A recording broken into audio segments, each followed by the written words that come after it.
In 2021, tech entrepreneur Elon Musk challenged the UN to show him a $6 billion plan that would end world hunger.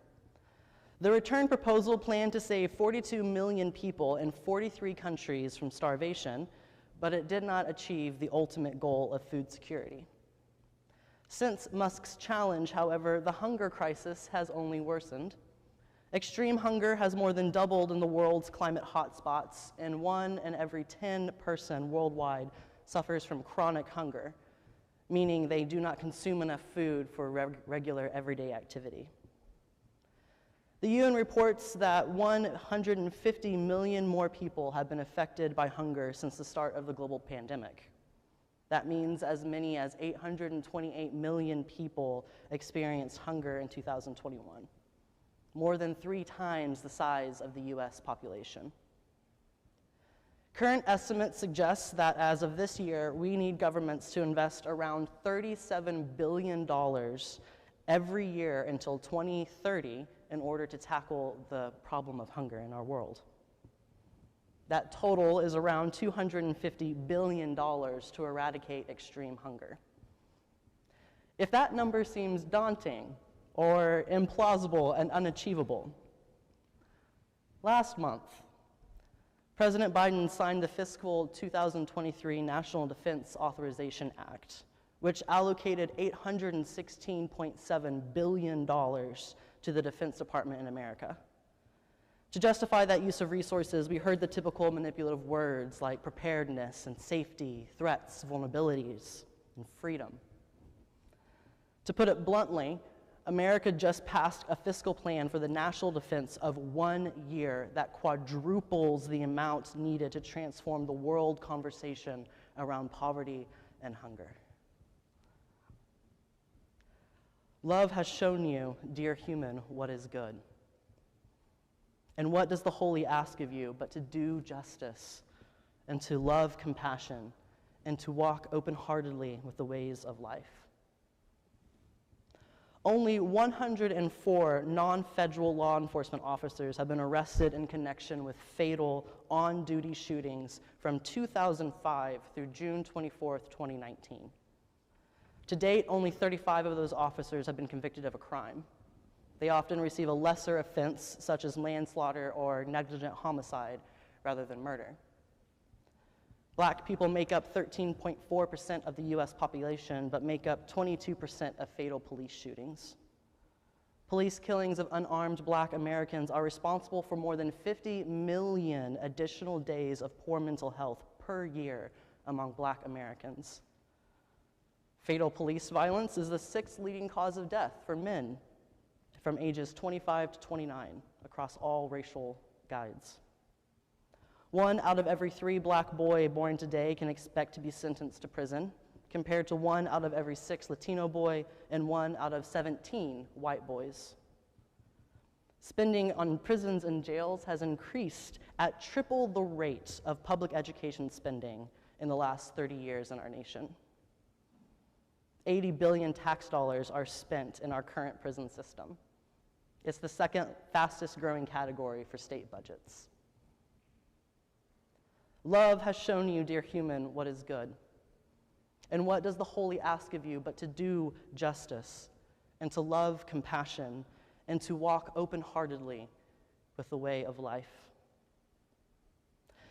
While our Hebraic prophet might not know how to address our personal systemic sins, it's easy to see and hear the righteous indignation seething through Micah's prophetic rant. To quote Reverend Kaiser, a writer for Enfleshed, which is a liturgy group focused on inclusion and justice, Micah is furious over how ancient Israel's elites are handling matters of national security and the people's very human desire to be and to feel safe. And of course, those elites are well acquainted with fear of this world. As a people, the Israelites suffered, struggled, they experienced exile and war. They were lost in the wilderness, and still they faced the ongoing threat of neighboring powers. But when vulnerability strikes, Reverend Kaiser emphasizes, community must decide how they will rise or how they will fall. Micah's world was one created with exploitation of people, resources, and economic inequalities. Ours is a world where military budgets and prisons take over prioritization over starving families. It's not hard to see the comparison of these two worlds. I'm sure the question, what is justice, has kept us up through many, many a night. I know I'm not alone in equating justice with the rare moments when systemic evil is defeated. I also know I'm not alone in admitting it doesn't feel like justice can exist in the same world where a trans child's life can be targeted and wrecked by political extremists. While I wish I could take all of the pain and make it go away, I dare us to lament that we live in such a time as this. Lament and heartache are sacred. It's the Spirit of God stirring within our souls, giving birth to the compassion that is needed in this work of justice. So this week, as I sat with Reverend Kaiser's words and the declaration of Micah, I found myself thinking more about community-led activism and how justice has to be rooted in community fighting for one another. You see, the aspect needed for understanding justice lies simply and powerfully with this: community compassion. For the past few months, our church staff relations committee worked on a side project to highlight the lives of members in the UBC fam.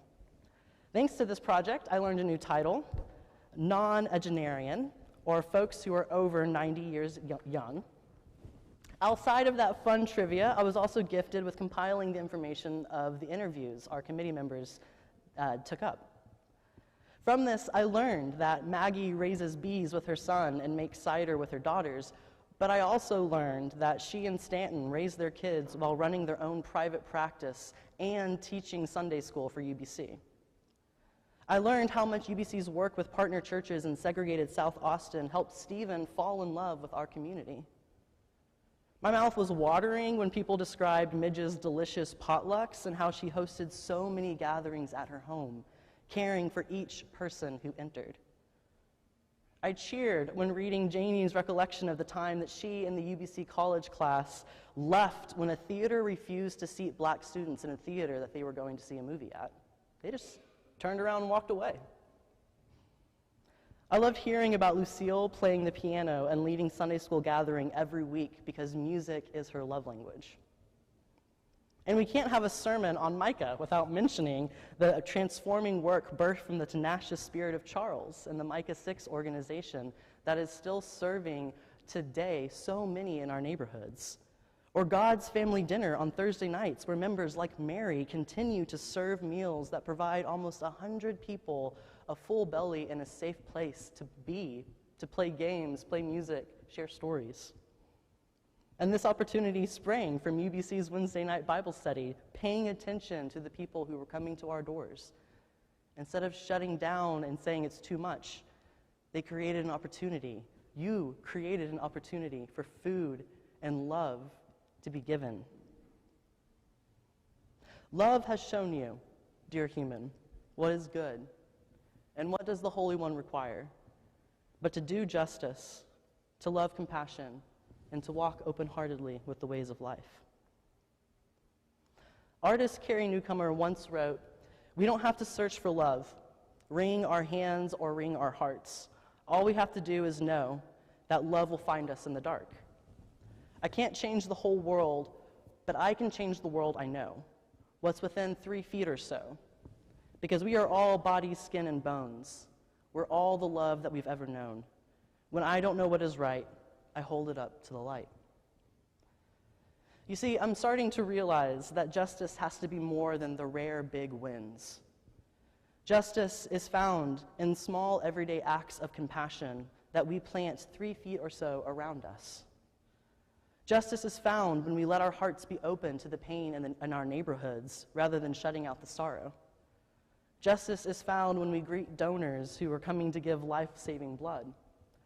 Justice is found when we raise our children to their fullest and truest selves, safe in our arms to harm them.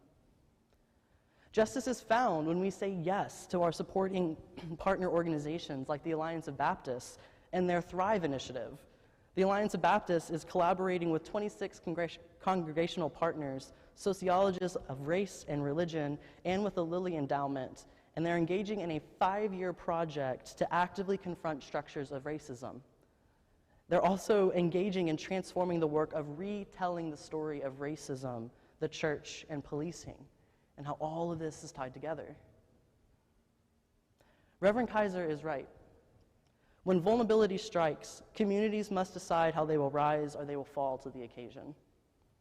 In a world as messy and chaotic as ours, the strength of community is just about all we've got. But if we are to face this world with the Christian call for compassion, mercy, and justice, then I cannot be more grateful to stand beside our community, UBC.